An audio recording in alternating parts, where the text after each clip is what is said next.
As David says, I'm a researcher at the CIPD. I'm going to talk through two pieces of research that we put out last year, and then there's some ongoing analysis that we're going to be putting into an edited book, which will be out, I'm not sure quite when, but I think later this year, which is edited by Richard Saundry. And the two pieces of research that we've got here, both available on our website. So we've got this pithily named, my responsibility, but pithily named Getting Under the Skin of Workplace Conflict, Tracing the Experiences of Employees, and then the other one, slightly snappier, Conflict Management, A Shift in Direction. What we wanted to do with the reason we had two pieces of research is we wanted to do two things. Firstly, we wanted to get a better understanding of what conflicts looks like in organisations. So trying to trace how it develops, what it focuses on, who it's with, how serious is it, and kind of map the stages of development through to resolution or not.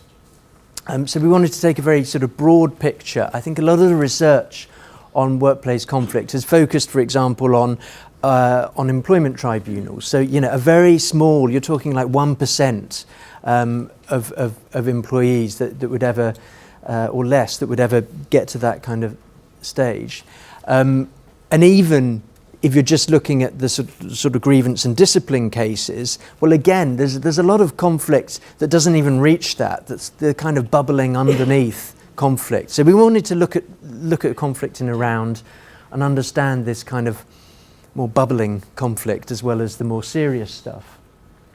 And then the other thing that we wanted to do was to look from an HR, from an employer's point of view, as what is the direction of travel, in particular within the current context of policy changes. What's happening? How are employers responding to government policy, and how do they view things like mediation as well? As I said, they're both available online. So if you type in "Getting Under the Skin of CIPD," you'll find them. So we wanted to understand conflict in a sort of very broad sense, and obviously, we did a survey for this. So it was a representative survey of UK employees. So how do you ask people about conflict? Well, we thought we'd focus on the last year. So we said, in the last year, have you had what? Because it's broader than employment tribunals. It's broader than grievance and disciplines. What is it? What's the question that you want to focus on to understand whether people have had conflict in the last year? What we decided to do was to split it into two areas. So on the one hand, an isolated dispute or incident of conflict was the words that we used. And on the other hand, an ongoing difficult relationship. And the way that we asked the question was so that you could tick either or both of these two things with a load of different people. So you can say my line manager, my report, a colleague in my team, colleague elsewhere in my team, even a customer, etc. So this gave us a nice overview of who people consider they've had conflict with in the last year. Very broad definitions.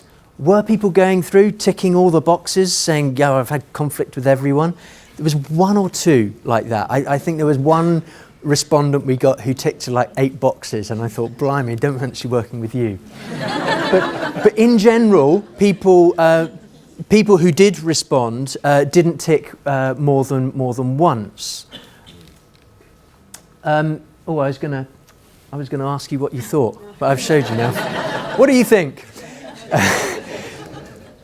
Overall, you can see here, basically 2 in 5 UK employees say that they've had some form of workplace conflict. So it's focusing on interpersonal relationships in the last year.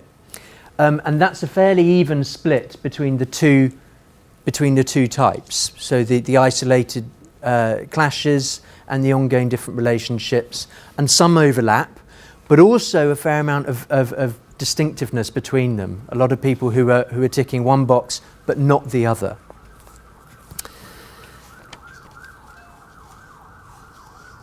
So, as I say, most of these were only one case, but for the people who did tick more than one box, we wanted to understand more about the specific nature of conflict and how it unravelled, what was it focused on, etc. So people who ticked more than one person, we asked them to focus on the most serious or the most significant case for the rest of the survey.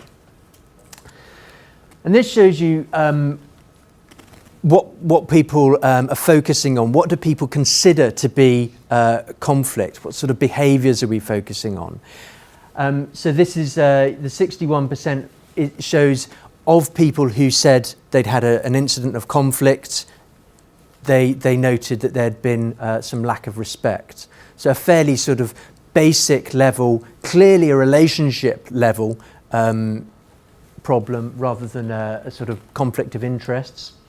And I suppose, as you'd expect, the more serious behaviour is sort of less frequent. So you got 4% of people who've had conflict who experienced either threats or actual physical abuse. But you know, that's not insubstantial numbers. Obviously, more had threats than actual physical abuse, but still, you know, still quite serious. Bullying, intimidation, harassment, as you'd probably expect. Refusing to cooperate, I think, is an interesting one, you know, showing that this is really business issues that we're talking about, business implications of conflict. And in terms of impact, you know, to give you a sense of how serious people perceive these, because, you know, you could say, well, I've had conflict in the last year, but basically it didn't do anything, you know, and I just water off a duck's back. Well, we found that, you know, getting on for half of people who'd experienced conflict said that it affected their motivation in work, and it said that it created stress for them. So probably, as you'd expect again, it's those personal well-being factors which are most common. But it's interesting, I think, again, just bringing home how much of a business problem workplace conflict is. We had 1 in 7 people who'd experienced conflict saying that it affected their productivity or the productivity of those around them, and the same proportion saying that it led to just relationships that were unworkable. So this is obviously, as I say, the proportion of people who'd reported conflict. So, you know, overall that equates to about 1 in 20 or 5%. So if you think 1 in 20 of your employees have likely had an incident of conflict that affects their productivity or their makes working relationships unworkable. You know, so this is clearly a key business issue. We looked in analysing the data at a number of different factors that influenced or made a difference in how the conflict played out. So, you know, obviously not everyone deals with conflict in the same way. And if you take men and women, for example, well, at an overall level, we found that they were equally likely to experience conflict. Men more likely than women. But there was a difference in the type of conflict. So men were more likely to have an isolated clash than women, as opposed to an ongoing difficult relationship. Women were also more likely to find conflict stressful, so in terms of how they respond to it. And also, we'll come on to this in a moment, but women were more likely to talk to people outside of work about the incident of conflict, so to talk to friends or members of their family. There's an interesting relationship with bullying and harassment. We found that women were overall more likely to say that they'd been bullied or harassed, but when we took sector into consideration, that relationship disappeared. So basically bullying and harassment was seen as more common in public sector, and women are more often employed in the public sector than men. And I think that this could also be a question of language. I mean, the language of bullying and harassment will tend to be used more often in strongly unionised environments like public sector organisations, as opposed to talking about, differences in behaviour or relationships. We also looked at differences in types of organisations. So I've already mentioned a bit about sector. We did find that overall conflict is more common in the public than private sector, but not when you take into consideration organisational size. So obviously public sector organisations tend to be larger. And size is the really critical thing here in the incidence of conflict. I think the interesting thing is where the cut-off point is. So there's lots of research showing that smaller organisations, employees tend to be more engaged, happier. There is more informal ways of managing employee relationships and less conflict. But the difference is not so much between the large organisations and the medium organisations, or even between the medium organisations and the small organisations. The difference occurs between the micro organisations and pretty much everything else. So it's once you get beyond about 10 employees, that's when you start having, I would say, the kind of structures, the procedures in place, the different interests across the organisation in place that start to make dealing with conflict a bit more difficult. That's what it seems to be saying. But the difference is quite clear, that it's the smallest organisations that do well. Okay, what about in terms of how we respond to conflict? Well, we asked people about a whole range of approaches. I'm going to talk through some of them. So at one end we had, I don't know if you can see that, that's his employee appeal tribunal. So we had, broadly speaking, the kind of formal procedures. So I'm including here the sort of grievance and discipline stuff as well. Then we had talking to the boss, having a word with HR, a sort of more informal approach, but still within the kind of hierarchy. Talking directly to the other person. Talking to someone outside of work, as I mentioned, so talking to friends or family. And then we had this other item, which was, I didn't do anything, I just let it go. I'm going to give you, I don't know, we'll see, maybe a minute, no more, maybe less. With the person next to you, there was one of these that was notably more common than the others as a route that people used to resolve conflict.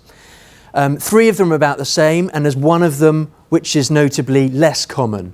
What do you think was the more common, and what do you think was the less common? Maximum 1 minute with the person next to you. What do you think? Anyone? Don't be shy.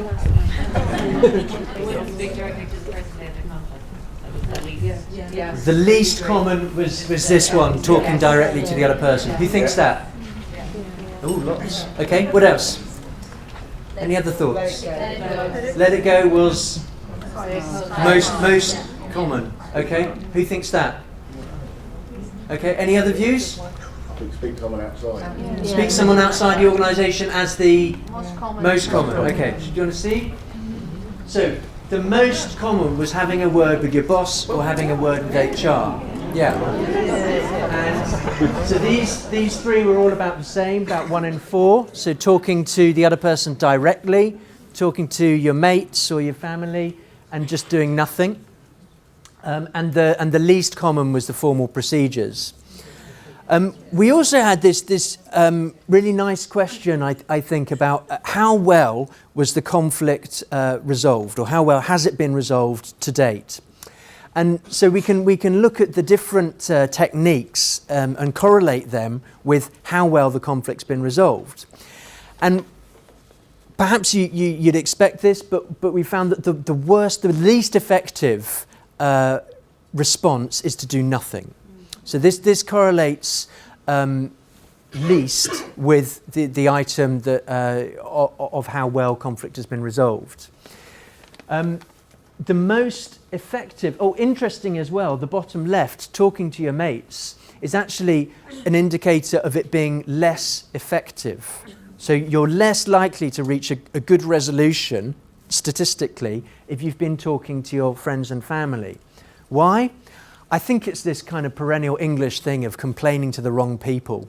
We're very good at complaining, but we're not very good at complaining to the right people, necessarily. And I think that's probably what it suggests. The most effective were the most direct. Okay? So, on the one hand, talking directly with the other person, it was strongest correlated with a good resolution, but also, and I know David doesn't like this, using formal procedures as a direct way to reach resolution. So, on the one hand, on the other hand, but certainly do something rather than nothing. Okay, what about mediation? Well, we found very small numbers overall of people who'd had conflict saying that they'd use mediation. I should have asked you this as well. What do you think? What do you think? I think it's 1.5. 1 point. You're right. Well done. Prize to the lady in the front row. But there was clearly a great deal more appetite for mediation than was actually being used. So it's a slightly different question, but we have basically 10 times that number of people saying that at some point they would have benefited from mediation. And more generally, the strong sort of confidence in mediation as being an effective route. It contrasts with the employer view. So in a separate survey, we found that 3 in 10 employers say that they've used mediation in the same time period, in the last year. So how does that marry with 1.5%? Well, you can be an employer and you can use mediation in your organisation, but how many people do you use it with? So it seems that the broad picture with this is that mediation is being adopted by employers, but not across the board enough. There's an unmet appetite for mediation. Just to talk a little bit then about the employer perspective. How am I for time? Okay, great. So the other research that we did, as I said, was looking at the employer perspective, looking at trends in how employers are dealing with workplace conflict. It was a mixed methods approach, so it was some in-depth interviews, some survey work. And in particular, we were looking at it in the context of government policy changes. So the Employment Tribunal fees, July 2013, clearly had a big impact. Tribunal numbers kind of fell off a cliff. And likewise, this was seen to have a big impact with the employers. There's also the extended protection for employees using without prejudice conversations and settlement agreements at the same time. This is broadly seen to be a much smaller influence, partly because partly because the legal protection was not seen to be that sort of reliable, and so it was more a question of raising awareness that these were viable options. But one of the things that I think Employment Tribunal fees has clearly changed is that it's shifted the power balance between employers and employees in situations of conflict. So there was a view from employers that fees were a sort of deterrent to flaky claims It's a sort of, as it was intended by the government, a kind of barrier in a way for people who didn't have strong claims. And there's this quote from an HR director which I think is quite interesting. He said, we don't exactly call the employees bluff, but if we believe there's no substance to the claim, and we let them decide. And we can always have a settlement discussion later. So there's more power in the employer's hand than the employees. On the other hand, the change in policy was seen to make the environment more amenable, to make parties more amenable to finding other alternative routes to resolution. So another quote from an HR director who said, I think the statutory changes are positive. It's done what the government tried to do. People are more willing to think about their problem, enter into a discussion to settle. Now, I think regardless of what you think of the fairness of employment tribunal fees, the view from various employers was that it's creating an opportunity or strengthening the opportunity with regards to other forms of resolution. I don't know if you can read this. Can you read this at the back? Yeah. You can. Okay. If not, you just have to download the report. If we look at the different methods that employers have been using in the last year, as you'd probably expect, grievance and disciplines are sort of up there at the top.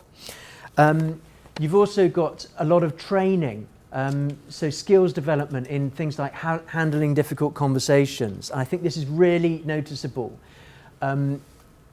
It seems to be a big opportunity that the employers want to not just bring in a bolted-on service, bring in independent mediators, but they want to develop their own skills in dealing with conflict. A lot of sort of aligned with that, a lot of informal or perhaps not pure mediation. So a lot of talk about facilitated discussions that should be led in particular by HR.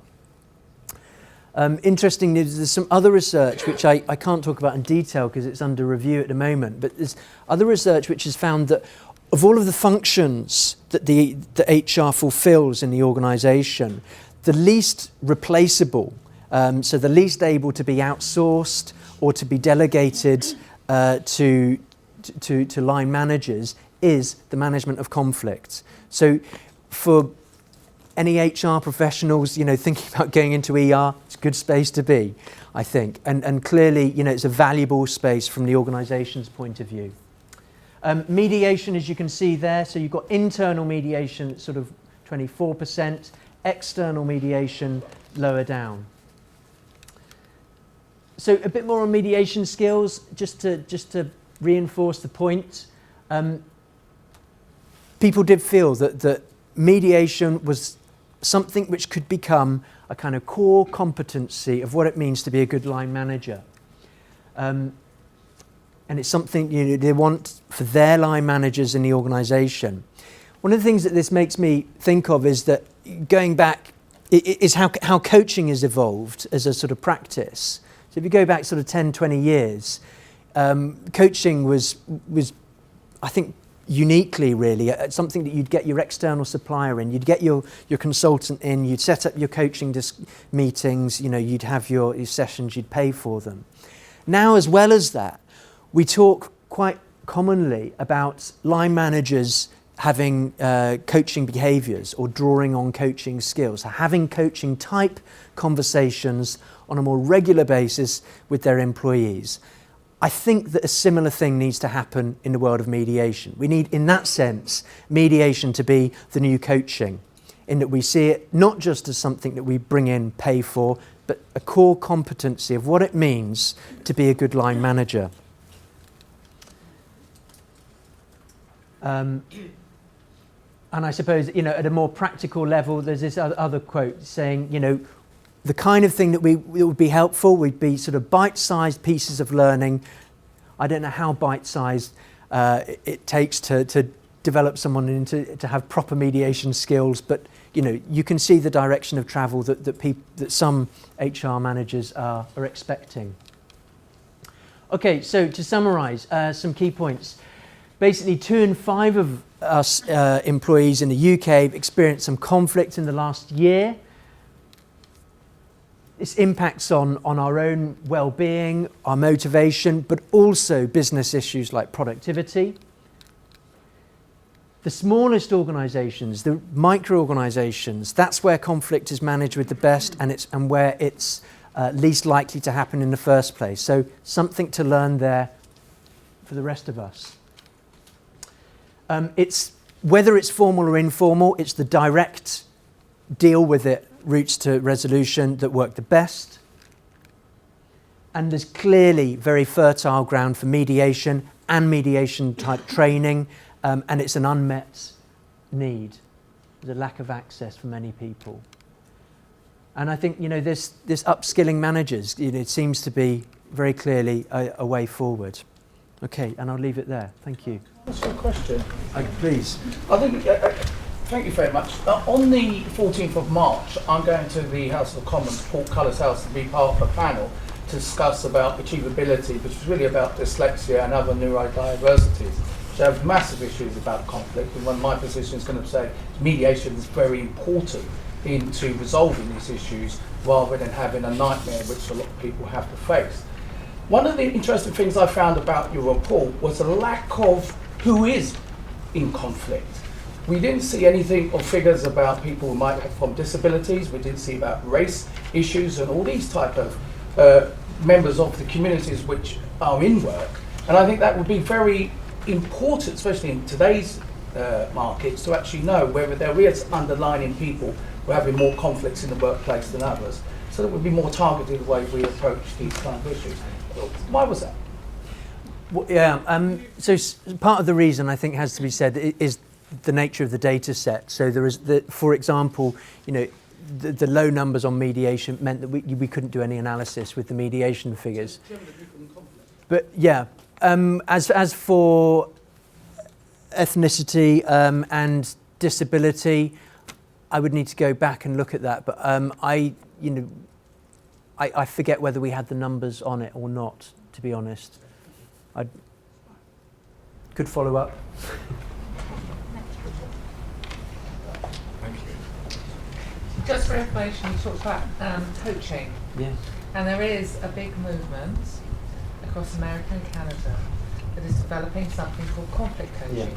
Yeah. Not to help you fight, but if somebody doesn't want to confront the person directly or isn't ready to come into mediation, then helping them independently with their relationship with that other person in the coaching relationship is often very helpful. Yeah. Yeah, it's a fairly new area, isn't it, conflict coaching, and whereas some work that's being done at the moment to sort of trial it and see where the value lies. But it's certainly an interesting development. I think the interesting thing of coaching is conflict coaching is what do you do if you've got one person who really wants to go to mediation and the other person who just won't play ball, and then if you go into coaching with it, you can help the person reflect on their experience and think about what they can do, irrespective of what the other person wants to do. So I think it's an important step. And it's also kind of offering a range of services for people in conflict who might necessarily not want to have the encounter. Johnny, can I ask a question? HR professionals are sort of taught from childhood. Follow your policy, have an audit trail, maintain your records, get everything lined up in readiness for potential litigation or some formal process. And much that we're trying to promote through resolution culture, the mediation thinking, is saying to HR professionals, forget all of that audit trail. You're going to trip up and it's a bit of a muddle. Get two people in a room. And in essence, what we're talking about is the notion of justice, and a shift away from justice being done through an adversarial mechanism, through determination and litigation, to a justice model which is in relation to two parties finding a just and fair outcome through dialogue. I just wonder what the CIPD's or your personal thought or CIPD's thoughts are in relation to the potential challenge between audit trail, I's dotted, T's crossed potential litigation vis-a-vis getting in a room and conversing with each other to secure a just and fair outcome. And is there a tension between these two in the HR community? Yeah, no, good question. I think I think our focus, in particular in this work, and increasingly more generally, our focus is less on covering your back and more on what gets a result. So when we talk about, for example, the view that formal procedures in-house can be effective as a way of resolving conflict, it's the effectiveness that we're interested in, the resolution. I think that obviously whatever changes an HR function is going to bring in, they need to be careful about whether, if it came to it, the procedures would stand up in court. I know, for example, you talked, David, about shredding grievance and discipline procedures. I mean, we can't give a conclusive answer to that, I think, from this particular research. What this shows is that, first of all, the informal stuff does work well, as long as it's sort of direct. Also shows there's an unmet appetite for mediation. Other research, not our research here, but other research shows that mediation is effective as a route. And then you're left with this kind of stickier question of, well, what do we do with these more formal routes? If we sense that they would be better off with mediation, can we just scrap them?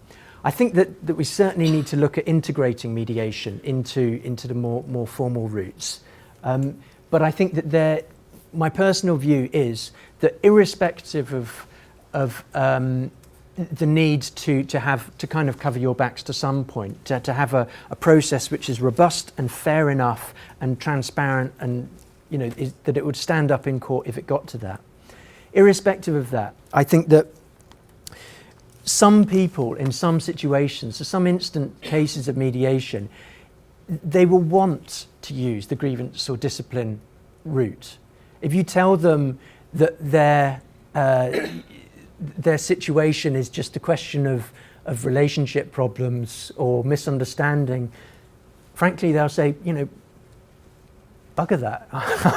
This is mediation. I've been aggrieved here.